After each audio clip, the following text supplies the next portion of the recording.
As the driving force of the story source, Cate Friesen helps you discover and tell your essential stories, the ones that will move your work forward and inspire others to act with you. She's a story catalyst, facilitator, trainer, and keynote presenter who draws on over 30 years of experience as an award-winning CBC producer, singer-songwriter and performer, documentary maker, and entrepreneur. And you can find a little bit more about Cate at www.thestorysource.ca/the-story-force. Thank you. Please take it away, Cate. Thanks for that introduction.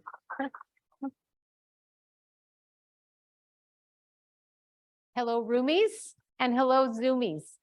And Zoomies, if you want to wave to each other, that's great. And roomies, can you say hello to your counterparts? You got to make some noise for them. So welcome to both of you. And I'll just a little warning ahead of time that you may think, oh, great, keynote, I get to sit back for 30 minutes. I am actually going to make you connect with yourself and with each other.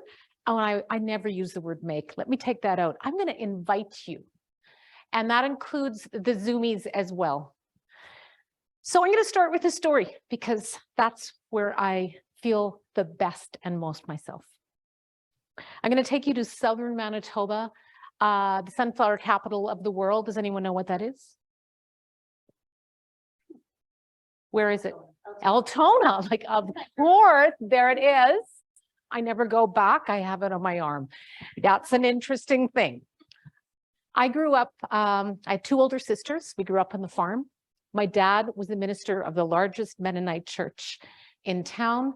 And if there's any preacher's kids there out here, even though it's cold, we'll meet out at the front later. And if anyone has a smoke, you know, I don't do that anymore, but I will have one just with another preacher's kid. So when we would leave the house, when we were teenagers, my dad would say to us, remember who you are. And my sisters would go, yeah, Dad, we remember. And they'd run down the driveway. It was the 70s. Okay, so they would run down the driveway. They'd get on the bus. Both of them would roll their skirts up, so they were above the knee instead of below. Put their makeup on, because that wasn't allowed. And one went to school all the time, and one went to school half the time into the pool hall the rest of the time. They both left Altona as soon as they could. They both landed fantastically, and that's their story. I was the youngest. And when Dad said, remember who you are, I knew exactly what he meant. Remember to be a good minister's daughter. And I aced it. I aced it in school. I was president of the youth group. I shopped at MCC thrift store and upcycled before it was super cool. I sung in the choir, but secretly in my heart of hearts, I wanted to take my guitar and tour the world and sing my own songs. But instead, when it came to deciding what to do after school, after high school, I chose to become an occupational therapist because that was of service. And somewhere in there, it sounded sort of creative. Well, that wasn't necessarily the case. I lasted about a nanosecond, maybe a year, as an occupational therapist. And then I did what a lot of kids do when you need to figure out what you really want to do. I packed up a little two-door blue hatchback, put my guitar and my books and some clothes in it, and I drove to Toronto. So fast forward 5-6 years, I'm no longer wearing the beige overalls that I lived in high school. I have green Doc Martens. I've got an asymmetrical haircut. Now we're in the 80s. I'm dating myself. And I work in the soup kitchen by day, and I'm singing in coffee houses and bars at night. And I'm following this dream, but I always keep my license for occupational therapy. It's my insurance policy. It costs $300 a year. So that year, I remember it was about, I must have been in my mid-20s. I decided this is it. I'm not going to renew it anymore. $300. It's still a lot of money. Back then, it felt like a lot. So I called the licensing place. I remember I was in the soup kitchen that I was working at, and I was on the edge of the soup kitchen. We might have even had a rotary phone. Who knows? I'm on the phone. I say, I'm not going to renew my license. And I felt great. And then I called my dad. You know, I love my dad. And that call was difficult because I said to him, I started with, Dad, I've decided not to renew my occupational therapy license. And he goes, don't worry, I'll pay.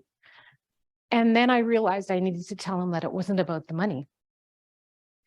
And I said, I really need to do this thing. I need to do music. And no matter what I said on the call that day, I could not get his blessing. And when I hung up the phone, that feeling was really mixed for me. But in that moment, for the very first time, and I realized it a little later, I was remembering who I was, not who somebody else thought I should be. And first of all, it became my rallying cry. And anyone who's grown up in a very conservative community and decides to truly bust out, you will not hear those stories right now, but you can ask me later. It was like, yeah, I'm going to remember who I am. And after that, it became more of my compass. And I have lost and found that compass. I worked as a musician for probably 13, 14 years, did a lot of touring and writing.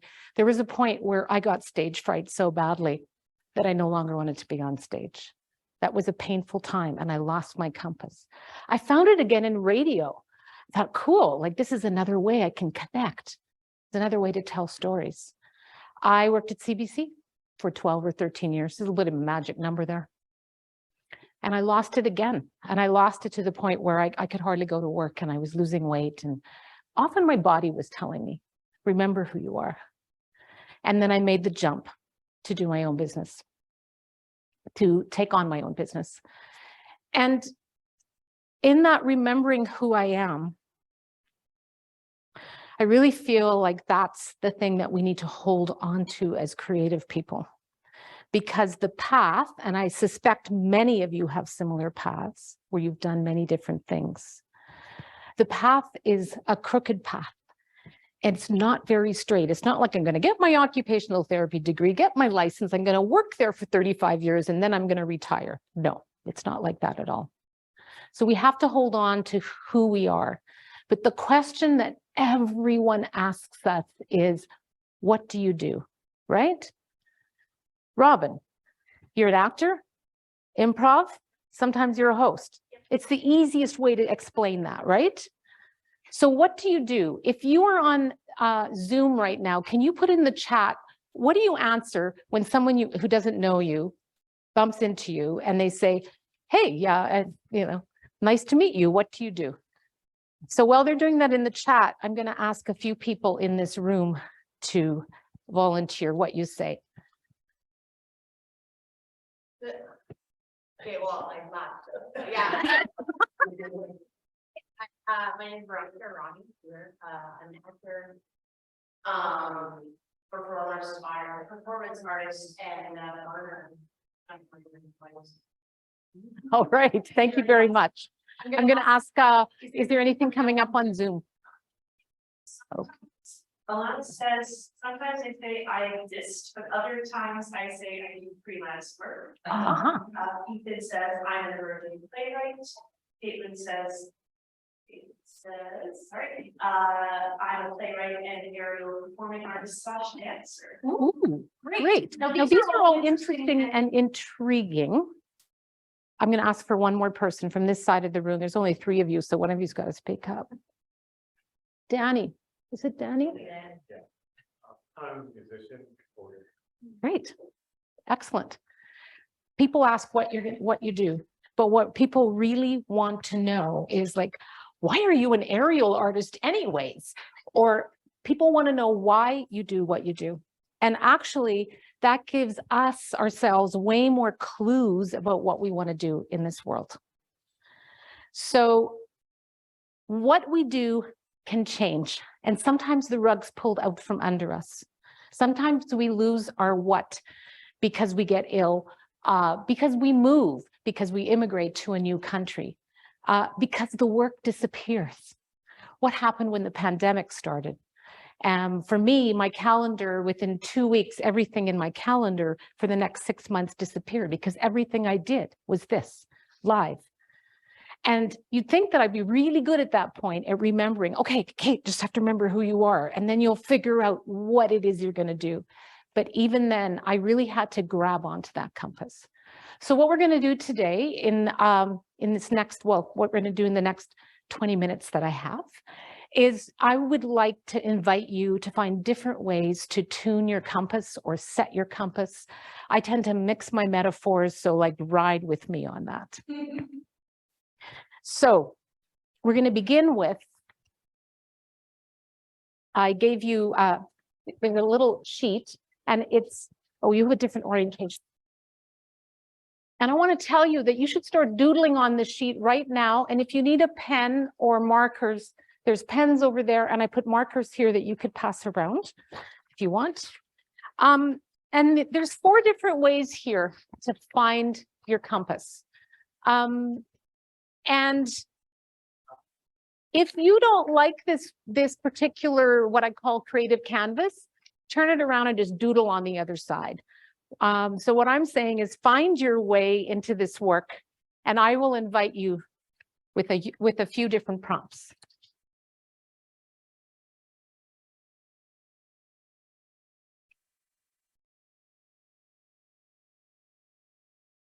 Don't ask what the world needs, ask what makes you come alive and go do it.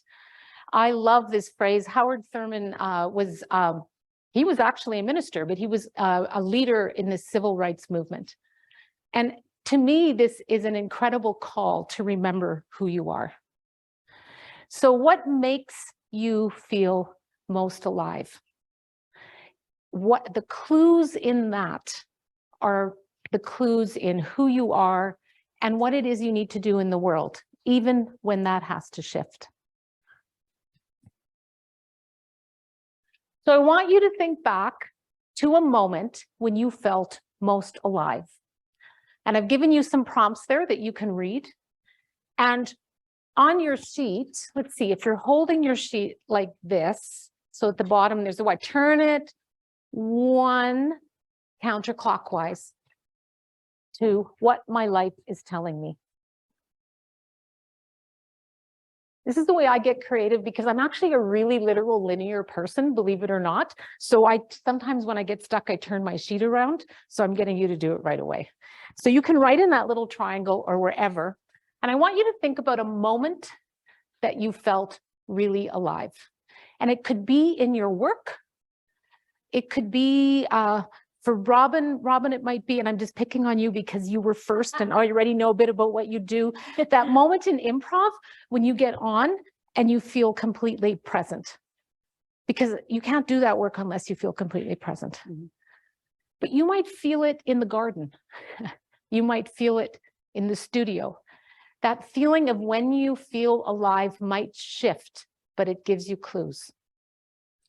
So as you're thinking about yours, I'm going to tell you about a moment when I got a really big clue. And this happened March 2020. It was 2 weeks after everything had shut down and I no longer had any work. So I really had a lot of time on my hands. And this was before it became a really cool thing or interesting, and maybe it's not cool anymore, but it is cool, Zoomies, because I'm going to talk about Zoom, to really connect on Zoom. My mom was super sad because on April 1st, we were supposed to be flying to visit my uncle down in Phoenix. And instead, every day she would call me and go, are you sure we can't go? Are we sure we can't go to Phoenix? So instead, I organized a Zoom FOSPA. And if you don't know what that is, if you're Mennonite, it's like afternoon tea, but you have buns and jam. It was bring your own bun. And I invited my cousins and my aunts and uncles. And there we are in the Zoom room for the first time. And I'm at my kitchen counter and I'm sweating because Uncle Peter, who's going to be the star of the show from Phoenix, can't get on. And he'd assured me, he's 90 at that point, he said, but he assured me he knew how to get on to Zoom. So I'm doing that thing, which is probably what Kara might have been sweating earlier today. Like, what is it? Is it the internet connection? What's going on? And he finally comes on, and I had the presence of mind to take a screenshot. And that's what I look like when I take a screenshot, even now. My mom was so excited that she leaned in till only her eyes showed. And that this still moves me, because in that moment, my mom said, "This is so special." And I realized that what was key to my work, what was driving me, what was my passion, was to connect people, and to connect people with who they were, but also to connect them with each other. And in that moment, I knew I still had no idea how I was going to do what I did, but I knew what was motivating it. And that connecting factor became my compass. So I'm going to get you to take a moment, and you're not going to share this with anyone right now. So you can just go deep into it for like a whole 2 minutes, maybe a minute and a half. Take yourself back to that moment that you were at. And we have an amazing ability in our brains it's called episodic memory. Is you can go back there now, and the whole video can play that moment when you feel most alive. It's why I feel this when I talk about that Zoom moment. So go back to one of those moments and jot down some of the answers to these questions, and start with something physical. Where were you? Who were you with? What did you smell, see, hear? And then the important last 2 questions. How did you feel? And why did you pick that moment? So those of you on Zoom, if you couldn't download that PDF, you can just look at those questions and write some notes. And I'm going to give you a minute to do that.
I gave you 1 minute. I lied. I didn't have 2. I just checked. I wanted you to touch each one of these ways of trying out a compass, so you can take it back and use this. So think about especially how it made you feel. Collect these moments. These are part of your compass. One of the things, if you're feeling stuck, is to share a moment when you feel most alive and ask somebody what they learned about you, because sometimes they're able to see it more than yourself. That moment in the garden might give you a really good indication about your moment in the studio, for instance. And try out key moments in different areas of your life. And especially when you're entering new situations where you're making important connections, hold those moments in your heart. Because when you are feeling most alive, people really want to connect with you. Because ultimately, that's what we want to do. We're curious about each other.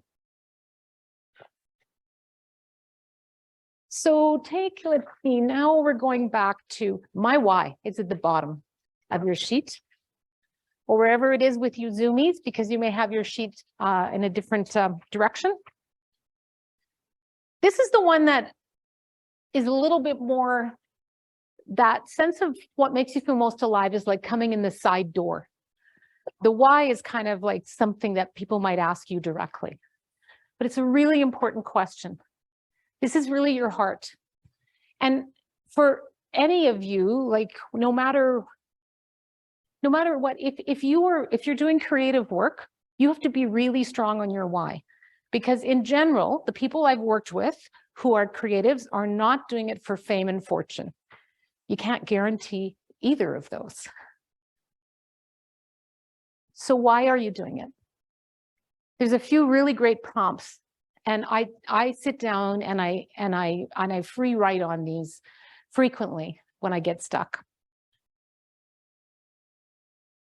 So for myself, when I think about all of the things that I've done in my life, and when you get to my age, and I'm 60, you get to have done a lot of things. It's super cool. One of the threads for me is story. After occupational therapy, I was a singer-songwriter, and this connection happens when you're singing and you're telling stories, and I love to tell stories. And later in radio, I got in through the art story, and I ended up, the last thing I did was be part of a pretty large investigative project in news. So all of that had to do with story. And when I jumped into, at 54, I left CBC, and I had only been there for 12 years. I was not retiring. I was jumping to my next thing. I made up a job title because I thought people would ask, why would you leave a nice, secure senior producer job at CBC? So I said, well, I'm going to do storytelling and capacity building. I said, I just learned that word, capacity building. It sounded super cool. My friend who's a carpenter just still thinks it's super funny. How's your capacity building going? But really what was underneath that was the story thread. So for me, that's part of what I believe. I believe in connection, and that when we connect, we can make amazing things happen. That drives my work. And story is an incredible way to connect. I bet a lot of you might include connection in your why, but you might have a different way to connect, a different reason, a different thing that makes you passionate. So you've got a little bit of time, like 30 seconds to jot down a few things about why.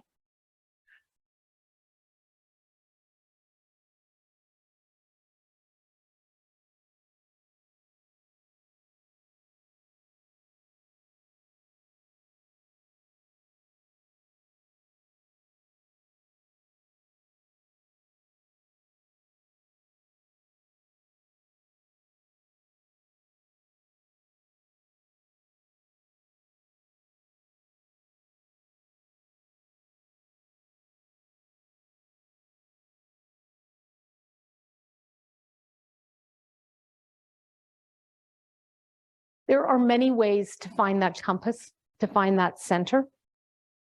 So that's what you're looking for, is the center. Your why is what you can turn on when you have to make shifts, when you need a compass. There's two more on this sheet, and I'm going to just give you an introduction to the next one. The way you do your what, that's your special sauce. How many people in this room and on Zoom are in theater? Because I heard a number of you. Okay, every one of you does what you do differently. And when you can get really clear or articulate about how you do that, that's different, it helps guide you, and it's an incredible way to connect. And I'll just give you a really quick example. For me, this is my how. So I've given you my why around connection and story. And my how is that I am not going to tell your story for you, but I will teach you how to discover and tell the stories you need to tell to make the connections you need to make. Now that sets me apart from all the marketing and communication folks who were confused about what the story source was about. It also reminds me what my position is in the work right now. This is the hardest one to do. I work with a lot of entrepreneurs, and this is your unique sales proposition if you want to use business language. But it's really the essence of how you take your why and put it out in the world. This takes a while. I'm really going to invite you to come back to this, and I'll send you the slides so that you have these prompts. But now what I'd like to do, this bracelet doesn't tell the time. Okay, we're going to do a really quick breakout. So I want you, while I explain my instructions, if you can think with both parts of your brain, anything you've written on the page that you really resonates for you right now, that might feel a bit new or different, or just that you'd want to share with somebody, can you underline it And what we're going to do is we're going to go into breakout rooms. No, we're going to go into breakout pairs, and Zoomies, we're going to put you into breakout rooms, and I'm going to give you directions first.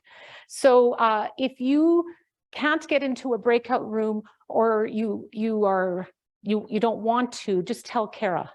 So otherwise, you might be in a room that has no one else in it. So what I want you to do is you're going to have 3 minutes. Yes. So it's a long time. I've only given you a minute so far for everything. In that 3 minutes, in your pair, you are, the person with the shortest hair is going to start, and you'll have a minute and a half to introduce yourself, but not tell that person what you do. Not tell the person what you do. Introduce yourself with, well, the reason I get up every morning, or what drives me, and I know this is not what you're always going to use, but I want you to test this out. Or the time when I feel most alive is, and at a minute and a half, I'll tell you to switch. Okay? Got it? Any questions? I'm going to just say that the two of you are a pair. The two of you are a pair. Two of you, two. And Nathan, can you turn around to the woman with the boots on? And anybody else who wants to do it, find somebody. Okay, so here are the instructions. And go. I hope that you had a chance, if not, that you get a chance at some point today to introduce yourself in that way. There's one more way that I think is a great entry into your compass, and it has to do with metaphor. I used to say that what I did in my work is to quilt things together, is to stitch things together. I've used the metaphor of the compass, and the metaphor of the thread is very strong for me. And this short poem is a poem that I come back to again and again. I'm going to let you read it. I will send it to you. But it's that thread. And when we're holding on to that thread, we feel that connection. And it comes from the heart to our head, to our hands, to what we do. So there's 3 reasons that remembering who you are is really important, that finding that compass is really important. To calm the din of everybody saying, well, what is it that you do? And the whole thing in the world of like being productive and what is it? And as a creative person, to calm that din and to be grounded in remembering who you are. It's important for connection to yourself, first and foremost, and then to others. And to guide the work that is yours to do in the world. So I invite you today, and also as you maybe come back and visit what it means to set your compass, is to listen to what your life is telling you, to remember who you are. And then we are so lucky in the world when you offer that back to us. Thank you.